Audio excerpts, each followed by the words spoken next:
अस्सलामुअलैकुम everyone, I hope you all are fine and praise by the grace of almighty Allah. तो आज की इस वीडियो में हम एलसीएम फाइंड आउट करेंगे 48, 56 एंड 72 का बाय प्राइम फैक्टराइजेशन मेथड। इस मेथड में हमारे पास जितनी भी वैल्यूज़ होती हैं, दो या दो से ज़्यादा, सबसे पहले तो हम उनके अलग अलग प्राइम फैक्टर्स फाइंड आउट करते हैं और फिर उन प्राइम फैक्टर्स की हेल्प से हम उसका एलसीएम फाइंड आउट करते हैं। तो इस वक्त हमारे पास यहाँ जो तीन वैल्यूज़ हैं 48, 56 एंड 72, इन तीनों का हमें one by one prime factor find out करना है। प्राइम फैक्टर्स किसी भी वैल्यू के हम किस तरह फाइंड आउट करते हैं कि उस वैल्यू को हमें कम्प्लीटली डिवाइड करना होता है जब तक कि हमारे पास वन ना आ जाए, ठीक है। और डिवाइड भी किससे करना होता है? सिर्फ और सिर्फ प्राइम नंबर से। अब आप बात आती है कि प्राइम नंबर्स कौन से नंबर्स होते हैं। वो नंबर जो सिर्फ और सिर्फ दो ही टेबल्स में आते हैं, एक अपने और दूसरे वन के, वो कहलाते हैं प्राइम नंबर्स। यहाँ मैं आपको कुछ प्राइम नंबर्स की एग्जांपल दे रही हूँ, जैसे कि 2, 3, 5, 7 और ये इसी तरह कंटिन्यू रहते हैं। इनमें से भी जो स्मॉलेस्ट प्राइम नंबर होता है हमें हमेशा वहाँ से स्टार्ट लेना होता है।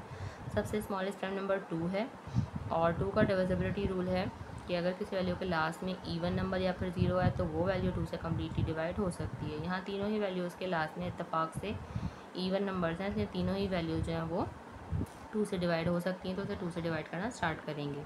2 के टेबल में 4 बिल्कुल आता है 2 पे और 8 भी बिल्कुल आता है 4 पे। फिर से इसके लास्ट में इवन नंबर यानी कि 4 है तो इसे हम 2 से ही डिवाइड करेंगे। 2 के टेबल में 2 आता है 1 पे और 4 आता है 2 पे।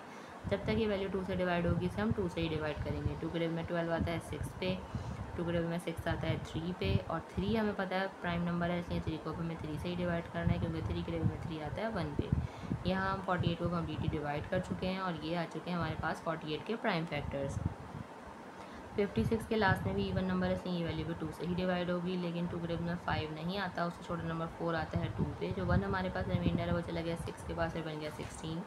2 के टेबल में 16 बिल्कुल आता है 8 पे। फिर से लास्ट में इवन नंबर है, इसलिए वैल्यू 2 से ही डिवाइड होगी। 2 के टेबल में 2 आता है 1 पे और 8 आता है 4 पे। ये वैल्यू बन चुकी है 14। 2 के टेबल में 14 आता है 7 पे और 7 खुद एक प्राइम नंबर है, इसलिए 7 को हमें 7 से ही डिवाइड करना है क्योंकि 7 के टेबल में 7 आता है 1 पे।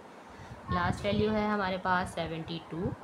72 के लास्ट में हमें नज़र आ रहा है इवन नंबर है, इसलिए ये वैल्यू भी 2 से ही डिवाइड होगी। लेकिन 2 के टेबल में 7 नहीं आता, तो छोटा नंबर 6 आता है 3 पे। जो 1 हमारे पास रिमाइंडर है वो चला गया 2 के पास और बन गया 12। 2 के टेबल में 12 बिल्कुल आता है 6 पे। ये वैल्यू बन चुकी है 36। लास्ट में इवन नंबर है, इसलिए वैल्यू 2 से ही डिवाइड होगी। 2 के टेबल में लेकिन 3 भी नहीं आता, उससे छोटा नंबर 2 आता है 1 पे। जो 1 हमारे पास रिमाइंडर है वो चला गया 6 के पास और बन गया 16। 2 के टेबल में 16 बिल्कुल आता है 8 पे।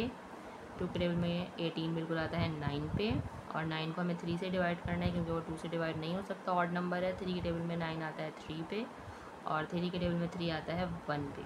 यहाँ हम 72 को भी कम्प्लीटली डिवाइड कर चुके हैं। अब हम तीनों के प्राइम फैक्टर्स को वन बाय वन कुछ इस तरह लिखेंगे। सबसे पहले तो हम 48 के प्राइम फैक्टर्स लिख लेते हैं जो कि हमारे पास आए हैं 2 मल्टीप्लाई बाय 2 मल्टीप्लाई बाय 2 और लास्ट में है 3। अब लिख लेते हैं 56 के प्राइम फैक्टर जो कि हमारे पास आए हैं 2 multiply by 2 multiply by 2 multiply by 7 और लास्ट में लिख लेते हैं हम 72 के प्राइम फैक्टर जो कि हैं 2 multiply by 2 multiply by 2 multiply by 3 and multiply by 3। अब हमें इनकी पेयरिंग करनी है। हमें देखना है ऐसे कौन से प्राइम फैक्टर्स हैं जो कि तीनों में मौजूद हैं, जिनका तीनों में पेयर बन रहा है। जैसे ये 2 हमें तीनों में नज़र आ रहा है, इसका पेयर बना, पेयर बन के बाहर आ गया, एक बार लिख लिया। ये और 2 तीनों में है, इसका पेयर बन के बाहर आया, इसे भी हमने एक बार लिख लिया। एक और 2 तीनों में है, पेयर बन गया, पेयर बन के बाहर आ गया, इसे भी हमने एक बार लिख लिया। अब हमें ऐसा कोई प्राइम फैक्टर नज़र नहीं आ रहा जो कि तीनों में मौजूद हो, तो हम क्या कर सकते हैं, हम इसकी 2 में भी पेयरिंग कर सकते हैं। अब 2 में हमें ये 3 नज़र आ रहा है, 3 का पेयर बन गया, इसे भी हमने एक बार लिख लिया। अब ये देखिए हमारे पास ये रिमेनिंग फैक्टर्स हैं, इनमें से किसी का भी कोई पेयर नहीं बन रहा, तो तमाम रिमेनिंग फैक्टर्स को भी हमने यहाँ एज इट इज़ कॉपी कर लेना है, जिसमें है 2, 7 एंड 3। अब एलसीएम फाइंड आउट करने के लिए हमें इन सबको कर लेना है मल्टीप्लाई। तो जल्दी से हम उनको मल्टीप्लाई करते हैं और फाइंड आउट करते हैं लीस्ट कॉमन मल्टीपल यानी कि LCM. 2 time 2 is 4, 4 time 2 is 8, 8 time 3 is 24, 24 time 2 is 48। 48 को मल्टीप्लाई करने हैं हमें यहाँ 7 से, वो हम यहाँ रफक में कर लेते हैं। 48 को जब हम 7 से मल्टीप्लाई करेंगे, यहाँ हम 48 को 7 से मल्टीप्लाई करेंगे। 7 टाइम 8 इज़ 56 का 6, 5 कैरी। 7 time 4 is 28, 29, 30, 31, 32 and 33। ये हमारे पास आ चुका है 336 और इसको हमें मल्टीप्लाई करना है एक और बार 3 से। तो चलिए इसको भी हम यही मल्टीप्लाई करते हैं। 3 टाइम 6 इज़ 18 का 8, 1 कैरी।